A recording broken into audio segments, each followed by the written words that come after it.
Alright guys, good morning. Welcome to our unique devotion for the day. I'm probably going to be a little wobbly with the camera today. I had a really good workout this morning, a little shaky here, but we're not going to let that stop me from doing some reading here and a little reflection. So, we are in Galatians. This is chapter 1, verses 6 through 10. It's entitled, Only One Gospel. And then I have a question. Actually, I'm going to read the question first, and then you can kind of follow along and see how it stands out. What do you marvel at and seek to please? Sort of two questions, but they kind of go together. So, here we go. Starting in verse 6. I marvel that you are turning away so soon from him who called you in the grace of Christ to a different gospel, which is not another. But there are some who trouble you and want to pervert the gospel of Christ. But even if we, or an angel from heaven, preach any other gospel to you than what we have preached to you, let him be accursed.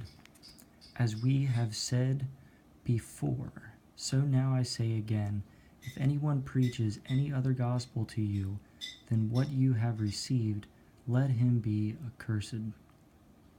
For do I now persuade men or God? Or do I seek to please men? For if I still please men, I would not be a bondservant of Christ. Alright, so back to the question, what do you marvel at and seek to please?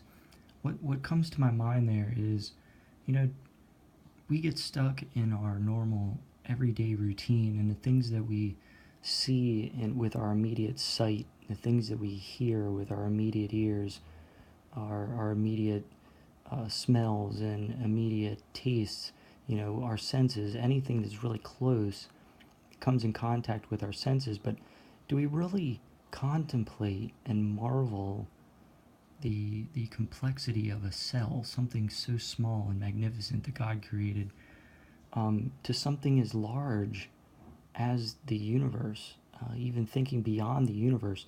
Do we marvel at the size and complexity that exists? And then in doing so, when you're thinking about those things, all of a sudden seeking to just please others for the sake of pleasing others just sort of seems unimportant in the midst of all that is, of something that's so complex. And you start to realize that pleasing someone else can be a good thing, but it's so insignificant compared to following what God wants for us in our lives, following how we should treat others according to him, and in so doing, pleasing God. So here's the question one more time, and I'll leave you with that. What do you marvel at and seek to please? Think about those questions today. Try to go a little bit deeper in your mind if you can. Think of them in a new way that you maybe haven't thought about them before. And until next time, I hope God gives you all the blessings you deserve, and even more so, all the blessings you don't deserve. Have a wonderful day.